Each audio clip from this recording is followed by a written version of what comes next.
과거 우리 선조들이 하는 격언 가운데 정승집에 개가 죽으면 사람들이 조문객이 미어 터지고 정작 정승이 죽으면 조문객이 없어 한산하다라고 하는 말이 있습니다.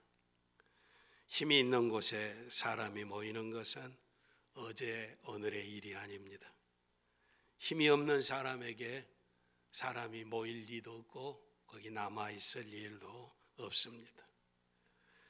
그런데 권력이 없고 그 주위에 사람이 모인다라고 하는 것은 특별한 일입니다. 오늘 본문이 바로 그런 모습입니다. 사울을 피하여 도망 나온 다윗은 블레셋 가드 왕에게로 피난을 갔습니다. 그런데도 거기도 보호받을 수 없는 것을 알고 침을 흘리며 수염을 적시고 미친 사람인 척 해야만 했고, 그리고 간신히 위기를 모면한 다윗은 후에 광야의 한 굴로 피신하였습니다. 그것이 바로 오늘 본문의 아둘람 동굴입니다. 중동 지역의 동굴은 사람들이 살 수 있는 주거 지역이긴 하지만 그러나 사람 살기에 온전하고 편리한 그런 환경은 아니었습니다. 그런데 다윗이 아둘람 굴에 있을 때 그곳으로 사람들이 모이기 시작했습니다. 그렇게 모인 사람들이 성경은 400명쯤 되었다라고 기록하고 있습니다. 성경에 다윗이나 요셉인 메시아이신 예수 그리스도의 구약에 나타난 상징적인 인물입니다. 인류의 구세주이신 예수 그리스도를 예표한다라고 하는 말씀입니다. 그런데 사람들이 이렇게 다윗에게 몰려갈 때 다윗은 왕이 아니었습니다. 또 잘 나가던 때도 아니었습니다. 오히려 왕에게 쫓겨서 도망 다니던, 그래서 다른 나라까지 피신을 가는 이런 비참한 신세였습니다. 화려한 궁궐도 아니고 광야의 사막 한가운데 동굴에 도망가는 다윗에게 도대체 무엇이 있기에 사람들이 거리로 모이느냐라고 하는 것입니다. 그들은 다윗과 함께 했고 다윗은 그들의 지도자가 되었습니다.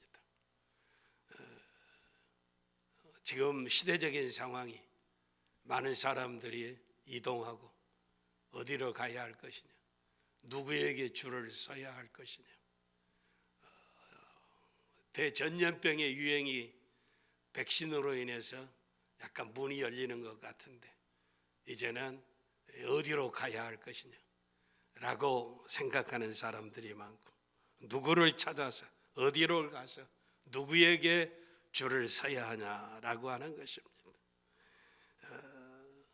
도대체 다윗에게 무엇을 보았기에 이 사람들은 이렇게 피신가고 도망다니는 비참한 처지에 있는 다윗과 함께 했고 다윗은 그들의 장관, 지도자가 되었습니까?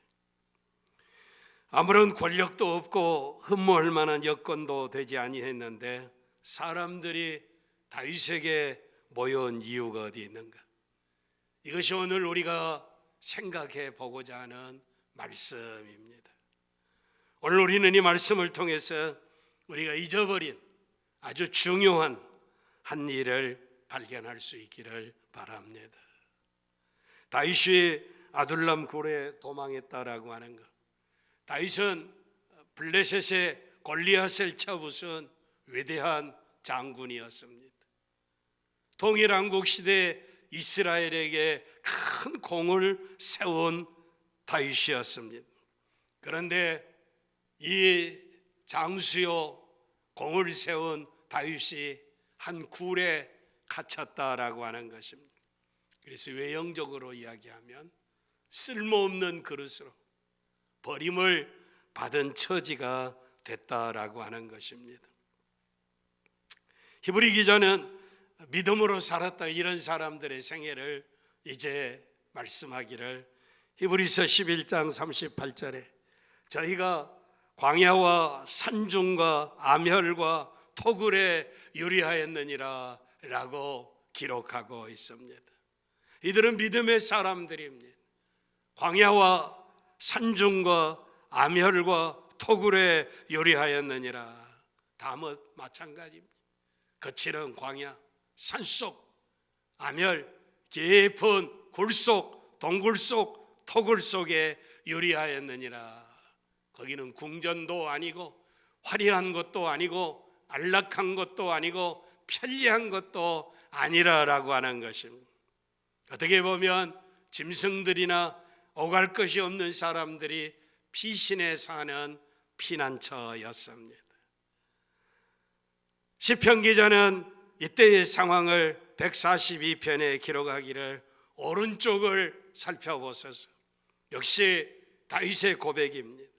나를 아는 이도 없고 피난처도 없고 내 영혼을 돌보는 이도 없나이다. 광야의 굴 속에 누가 함께 하겠습니까? 아는 이도 없고 피난처도 되지 못하고 내 영혼을 돌보는 이도 없나이다 라고 고백하고 있습니다. 찬란한 태양이 비치지만 시커먼 구름 속에 태양이 갇혀버리는 수가 있습니다. 빛이 나지 않습니다. 구름이 끼어서 빛이 나지 않을 때 이상하게 생각하지 않습니다. 이때 이 어둠 속에, 광야의 동굴 속에 있는 다윗에게로 육신의 부모가 함께 했습니다. 그때 운명을 같이 하기 위하여 다윗에게 사람들이 모여오고 다윗은 그들의 우두머리가 되었다라고 하는 것입니다. 이때 나중에 그 훌륭한 요압이나 아비새와 같은 장수도 그 중에 있었습니다. 유대인의 환산법에 의하면 400명이 모였다고 그러는데 다음 사무엘상 23장 이하에 가보면 600명이 곁에 있다고 소개하고 있습니다. 그러니 갈수록 더 많은 사람들이 다윗에게 모였다라고 하는 것입니다. 우리는 이런 모습을 예수님의 길을 예비하신 광야에 외쳤던 세례 요한의 생애에서 볼 수 있습니다. 우리는 이런 모습을 또한 갈릴리와 유대와 사마리아에서 복음을 전하던 우리 구주 예수 그리스도에게서 볼 수 있습니다. 나사렛 목수의 아들로 태어나신 예수님은 화려한 궁전에 계신 것도 아니었습니다. 유명한 바리새인도 아니었고 정통 교육을 한 훌륭한 율법사도 아니었습니다. 심지어 예수님은 여우도 굴이 있고 공중에 나는 새도 깃들일 곳이 있지만 나는 머리 둘 곳이 없도다 라고 말씀하신 가난하기 짝이 없는 분이었습니다. 그가 피곤하셨을 때는 가난한 어부들의 고기를 잡는 고깃배 고물의 뒤편에 베개를 하고 잠드셨던 분이셨습니다. 얼마나 피곤하셨고 얼마나 가난한 처지의 주님이셨는가를 알 수 있습니다. 그런데 복음서에 보면 광야에 회개하라고 외치는 세례 요한에게 수많은 사람들이 모여왔습니다. 머리 둘 곳이 없는 예수님에게 수많은 사람들이 모여온 것을 볼 수 있습니다. 너무 많은 사람들이 새벽부터 저녁까지 예수님에게 모여오니까 제자들과 예수님이 식사하실 겨를도 없었다라고 복음서는 기록하고 있습니다. 다윗이나 세례 요한이나 예수님의 형편과 처지와 상황은 어려운 것이었습니다. 사람들이 모일 만한 환경도 처지도 조건도 아니었다라고 하는 것입니다. 사람들을 불러 모으기 위해서 요즘처럼 광고를 하고 핸드폰으로 문자를 날리고 유튜브로 알리고 텔레비전으로 광고하고 세상 사람들에게 알리지 아니했습니다. 그때는 그런 것도 없었습니다. 우리는 이 부분에서 자세히 이 부분을 들여다보아야 합니다. 사랑하는 성도 여러분, 오늘 우리는 누구를 따르는 자입니까? 내가 지금 향하고 있는 방향에 어디를 향해 가고 있습니까? 과거에 임직을 받은 앞선 선배들, 또 새롭게 직분을 받은 임직자들, 어디를 향해 가려고 그럽니까? 누구를 따라 가려고 그럽니까? 좋은 환경입니까? 고운 옷을 입은 사람들입니까? 내가 오늘 바라고 내가 오늘 따르기를 원하고 내가 서 있는 방향이 어디입니까? 쫓겨가는 다윗입니까? 아니면 다윗을 추격하고 있는 절대 권력을 가지고 있는 사울 왕입니까? 광야에서 회개를 외치는 세례 요한입니까? 천국의 복음을 외치신 예수 그리스도이십니까? 정치적인 권세와 명예와 영광을 가진 사두개인과 바리새인이여 절대 권력을 가진 헤롯 임금입니까? 빌라도 총독입니까? 내가 오늘 서 있는 자리가 어디입니까? 내가 오늘 누구와 함께 하고 있습니까? 나는 지금 어디로 가고 있습니까? 나는 지금 어디로 가겠다고 결심하고 있습니까? 다윗이나 세례 요한이나 예수님에게 육신적으로 유익이 될 만한 것이 없었습니다. 그러나 다윗이나 예수님을 따르는 자들은 자신들의 모든 것을 다 내어놓고 다윗을 따랐으며 예수님을 따랐습니다.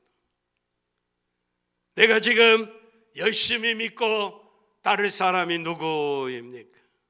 권력입니까? 명예입니까? 재물입니까?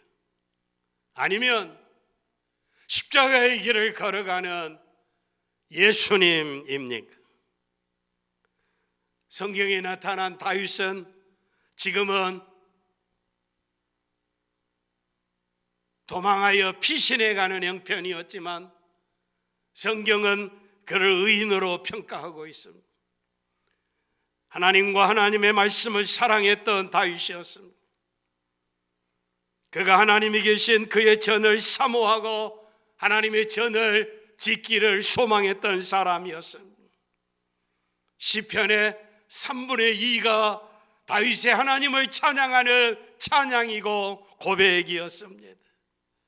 하나님의 사람들을 선대하고 여호와 하나님을 산성으로 바위로 피난처로 삼고 일생 여호와 하나님을 따랐던 사람이었습니다. 다윗은 하나님 보시기에 정직했고 충성스러운 종으로 하나님의 마음에 합한 자라고 하나님이 인정해 주셨습니다. 온전히 말씀에 순종하여 살았던 믿음의 사람이었습니다. 우리는 우리 주님 예수 그리스도를 잘 압니다. 예수 그리스도 그분이 누구이십니까? 요약해서 주님 자신이 나는 길이요 진리요 생명이라고 말씀하고 있습니다. 누구든지 그를 믿으면 영원히 멸망하지 아니하리라고 그랬습니다. 영생을 주시겠다고 하나님이 약속하신 인류의 구세주이십니다. 어떠한 환경과 처지에 있다 할지라도 저와 여러분이 따라야 할 분이 누구인가는 분명합니다. 우리가 어느 곳에 줄을 서야 할 것인가, 내가 누구를 향해 가야 할 것인가는 분명하게 정해졌다는 것입니다. 이 길은 이미 2000년 전에, 이미 3000년 전에 다윗을 따르는 사람들을 통해서 우리에게 증거하고 있습니다. 2000년 전에 예수 그리스도를 따랐던 사람들을 통해 증거하고 있습니다. 오늘 우리가 가야 할 길이 분명한 것, 바르게 선택하시기를 바랍니다. 복되고 생명에 되는 길, 영원히 승리하는 길을 선택하고 힘차게 전진하시기를 바랍니다. 다윗에게 모인 사람들이 어떤 종류의 사람들인가를 이제 오늘 본문 2절에 기록하고 있습니다. 환난당한 모든 자와 빚진 자와 마음이 원통한 자가 다 그에게로 모였고, 그는 그 장관이 되었고 그와 함께한 자가 400명가량이었다라고 말씀하고 있습니다. 먼저 다윗의 부모와 형제들이었습니다. 그리고 환난을 당한 모든 사람들이었습니다. 빚을 진 사람들이었습니다. 마음에 원통한 자들이라고 기록하고 있습니다. 언뜻 보면 내세울 것 없는 실패하고 무능력한 사람들이라고 하는 생각이 듭니다. 그러나 말씀을 겉으로만 보면 그렇지만 말씀의 속 중심을 살펴보면 그들은 전혀 다른 사람들인 것을 깨달아 알 수 있습니다. 그들은 하나님을 두려워하지 아니하고 약속을 지키지 아니하고 교만하고 방자해서 불순종해서 하나님을 거역하고 자기 백성을 학대한 사울을 통해서 환난을 받은 사람들입니다. 사울을 통해서 빚을 졌습니다. 사울 때문에 마음의 원통함을 가진 사람들이었습니다. 지금 다윗에게 모인 사람들은 사울에 가진 정당하지 못한 정치 때문에 박해를 받았습니다.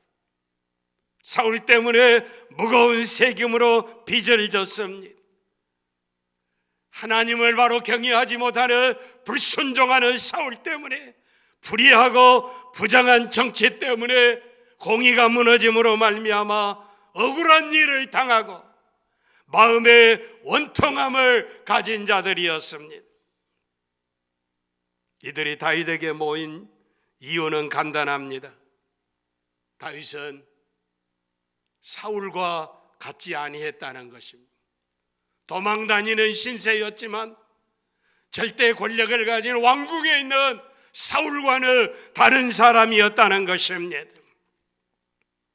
다윗은 부당하거나 사람들을 학대하거나 불의하여 사람들에게 피해를 끼친 자가 아니라는 것을 알기 때문에 그들은 사울을 피해서 다윗에게로 모인 것입니다.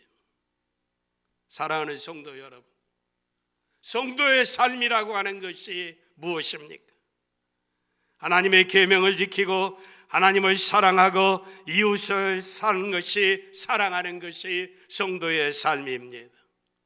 성도는 이 땅에 사는 동안 좁은 문을 통과하고 좁은 길을 걸어가며 환난이나 공고나 박해가 있다 할지라도 하나님의 뜻이 이루어지는 것이 소망이며, 이 땅에서 하나님의 뜻이 이루어지는 것을 보면서 기뻐하고 즐거워하고 감사하며 찬미하면서 이 길을 가는 것이 성도인 줄 믿습니다.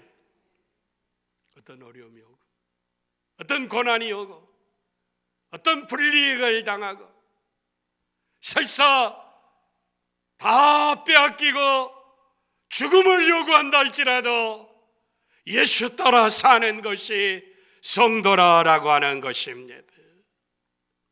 사울 왕에게는 이런 삶이 없었습니다. 오히려 하나님의 공의를 무시하는 그의 삶을 인해서 많은 사람이 환난을 당하고 고통과 원통함을 심어 주었을 뿐입니다. 오늘 우리는 어디를 향하고 있습니까? 오늘 내가 따를 분은 누구이십니까? 하나님의 공의와 거룩하신 뜻이 아름답게 이루어지는 것이 여러분의 소망이 되고 있는지 물어보시기를 바랍니다. 우리가 가는 곳에 수많은 사람들이 멸시와 환난과 박해와 몰리해와 궁핍함 속에서도 기쁨과 감사와 찬양으로 헌신하고 충성하고 있는가 전후좌우를 살펴보시기를 바랍니다. 세상 사람들은 자신에게 이익이 된다면 다른 사람의 이익이나 편리함쯤은 아무것도 아닌 것으로 생각하고 관심도 두지 아니하고 하루아침에 배신해버리고 헌신짝처럼 버려버리는 것이 이익 따라 명예 따라 물질 따라 권세 따라 세상 따라 살아가는 사람들의 특징입니다. 그러한 삶은 예수님의 삶과는 전혀 상관이 없습니다. 믿음의 사람들은 세상에서 구별되어져야 합니다. 거룩한 삶을 살아야 합니다. 거룩하다라고 하는 것은 구별하다라고 하는 것입니다. 세상 사람들이 추구하는 것을 따라 사는 것이 아니라 예수 따라 사는 것입니다. 사랑하는 성도 여러분, 하나님을 사랑하고 그의 나라와 그의 의를 먼저 구하는 참으로 이 시대에 복 있는 성도들이 되시기를 바랍니다. 때로는 내가 원하는 일을 포기하고 세상 사람들이 추구하고 누리는 기쁨을 누리지 못한다 할지라도 박해와 환난과 죽음이 온다 할지라도 주님의 함께하는 삶이라면 이것이 영원한 승리요 참 행복임을 확신하시기를 바랍니다. 믿음의 사람은 오직 주님을 따라 주와 함께 내 자신을 부인하고 나의 십자가를 지고 주의 십자가를 지신 주님을 따르는 것입니다. 다윗은 선지자 갓의 충고와 도움을 받아 유다 땅으로 간 모습이 다음 22장 다음 절에 나오고 있습니다. 사울이 죽이려고 그러는데 사울이 왕으로 있는데 선지자가 유다로 가라고 그럽니다. 섭을 지고 불 속으로 들어가라고 이야기합니다. 선지자는 하나님의 사자입니다. 선지자가 가라고 하는 것은 하나님이 가라고 하는 것입니다. 이방의 외국의 나그네로 비참하게 살지 말고 자기 백성에게로 들어가라고 말씀하고 있습니다. 하나님의 보호를 믿고 민족과 나라를 위해서 이스라엘로 가라고 한 것입니다. 다윗은 여호와의 명을 받은 의인의 걸음을 걷고 있습니다. 사랑하는 성도 여러분, 오늘 우리에게 하나님이 원하시는 믿음의 길을 걸으라고 명령하실 때 기쁨으로 가시기를 바랍니다. 순종하시기를 바랍니다. 이렇게 다윗에게 모여온 400여의 의인들이 있을 뿐만 아니라 다음 장면에 가면 사울이 이미 오래전에 다윗이 어디로 도망갔는가를 알려달라고 다윗이 간 곳을 알면 상을 주겠다고 이미 공포해 놓은 상황입니다. 그런데 에돔 사람 도액이라고 하는 사람이 나옵니다. 도액이 다윗의 일을 사울 왕에게 고한 것이 9절입니다. 때에 에돔 사람 도액이 사울의 신하 중에서 떠니 대답하여 가로되 이새의 아들이 롭에 와서 아히두베의 아들 아히멜렉에게 이른 것을 내가 보았습니다.